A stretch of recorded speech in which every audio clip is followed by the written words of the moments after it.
নিঃস্ব অবস্থায় কি দোয়া করতে পারেন একজন মানুষ, এই দোয়াটা শিখে নেন, ইনশাআল্লাহ আপনার জীবনের সমস্ত সংকট কেটে যাবে ইনশাআল্লাহ। আমি নিজেও এই দোয়াটা বেশি বেশি করার চেষ্টা করি।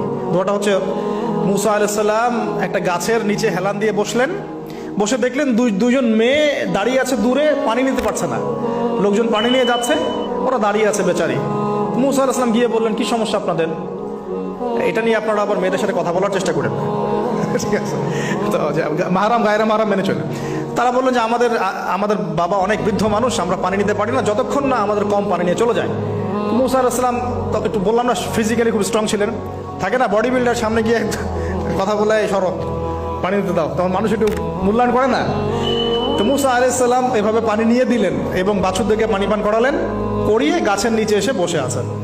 বসে বসে তিনি দোয়া করছেন, এই যে দোয়াটা তিনি দোয়া করছেন, রব্বি, একটা নেক কাজ করলেন, নেক কাজ করলেন না, মানুষের উপকার করলেন, নেক কাজ করে এসে গাছের নিচে বসে দোয়া করছেন, আল্লাহ এখানে তো আমার খাবার পানি বাসস্থান কিছুই নাই, আমি কি করব?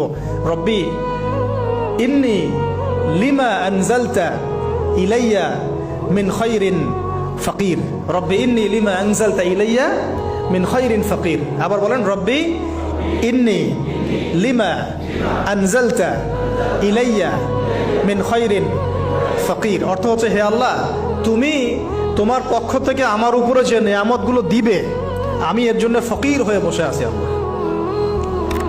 অর্থ বুঝে পড়বেন ভাই, নামাজ রোজা হজ জাকাত যাই করেন আল্লাহর ওয়াস্তে অর্থ বুঝে পড়বেন।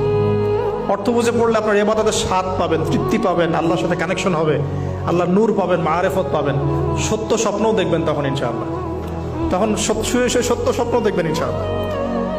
আল্লাহ পাক তৌফিক দান করবেন। এবার আল্লাহ পাকের সাহায্য নেমে আসলো, ওই দুই মেয়ের মধ্যে একজন হেঁটে হেঁটে চলে আসছে। এবার এই মেয়ের হাঁটা সম্পর্কেও কোরআন কথা বলেছে, সুবহানাল্লাহ।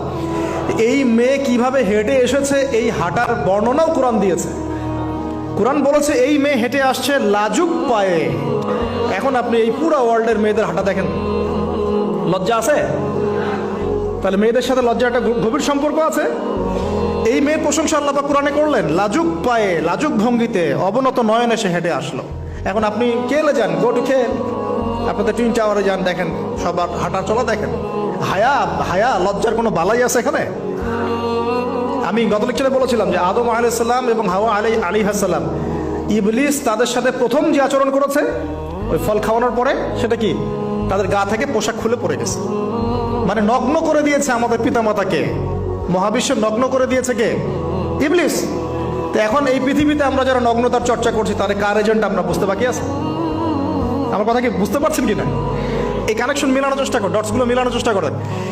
সামনে যাই প্রিয় ভাই, এই মেয়ে এসে বলছে, আমার বাবা আপনাকে ডাকেন, আমার বাবা আপনাকে ডাকছেন। তিনি গেলেন, বাবা শুআয়ব আলাইহিস সালাম। তখন এক বোন ইনডাইরেক্টলি বাবাকে বোঝাচ্ছে যে বিয়ে শাদী দিলে ভালো হয়। এক বোন বলছে যে আপনি তো তাকে পুরস্কৃত করতে চাচ্ছেন, তাহলে এইরকম কবিউন আমিন একজন মানুষকে সবচেয়ে ভালোভাবে পুরস্কৃত করা যায় তার যথাযোগ্য প্রতিদান দেওয়ার মধ্য দিয়ে। তো মেয়ের ইশারা বাবা বুঝেছেন, তিনি নিজের এক মেয়ের সাথে মুসা আলাইহিস সালাম বিয়ে দিলেন, সুবহানাল্লাহ। তবে শর্ত দিলেন, দেন মোহর কি? মোহর তো নাই। মোহর কি এবার? মোহর হচ্ছে 8 বছর তোমাকে আমার ফার্মে কাজ করতে হবে। এটা আগেকার একটা স্টাইল ছিল, সুন্নাহ। এটা এখন নাই যদিও, আগে এরকম ছিল যে দেনমোহর দেওয়ার জন্য এই একটা পদ্ধতি ছিল। যেমন ইয়াকুব আলাইহিস সালামের ক্ষেত্রেও এরকম 7 বছরের কথা আসছে, তিনি 7 বছর তার শ্বশুরের ফার্মে কাজ করেছেন। এটা নতুন ছিল না ওই সময়, এটা কমন ছিল। এখন যেমন আমাদের দেশে কমন 10 লাখ টাকা মোহর হবে, 10,000 টাকা দিব, বাকিটা সব বাকি, তাই না? তো এরকম আর কি কমন কিছু বিষয় থাকে আর কি। আস্তাগফিরুল্লাহ, মাফ করো। বলবে বাসরাতে, বলবে আমাকে মাফ করে দাও। শুরুতেই নিজের গায়রথহীনতার পরিচয় দিল। আবার এদিকে শ্বশুরের কাছে মাশাল্লাহ মোটা অঙ্কের ডোনেশন নিতে চাচ্ছে, যৌতুক। বিয়ে আমাদের ওখানে মাশাল্লাহ মানে কেনা বেচা, মেয়ে বিক্রি করতেছে আর ছেলে কিনতেছে। এবার 8 বছর পূর্ণ করা হলো, তিনি আরো 2 বছর 10 বছর পূর্ণ করলেন। এই 10 বছরে মুসা আলাইহিস সালাম নববী পরিবেশ পেলেন, অভিভাবক পেলেন, স্ত্রী পেলেন, প্রেমময়ী সন্তান ইত্যাদি সবকিছু। এবার আল্লাহ রাব্বুল আলামিন তাকে মিশরের দিকে যাওয়ার যে সময় তো এখন হয়ে গেছে, 10 বছর হয়ে গেছে, মিশরে যেতে হবে। যাওয়ার পথে স্ত্রীর প্রসব বেদনা উঠেছে।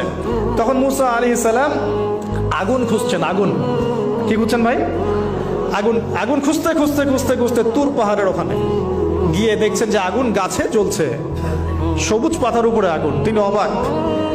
এই সময় আওয়াজ আসলো, বিসমিল্লাহির রহমানির রহিম, ইন্নী আনা রাব্বুক ফাখলা'না আলাইক ইন্নাকা বিল ওয়াদিল মুকদ্দাস তুয়া।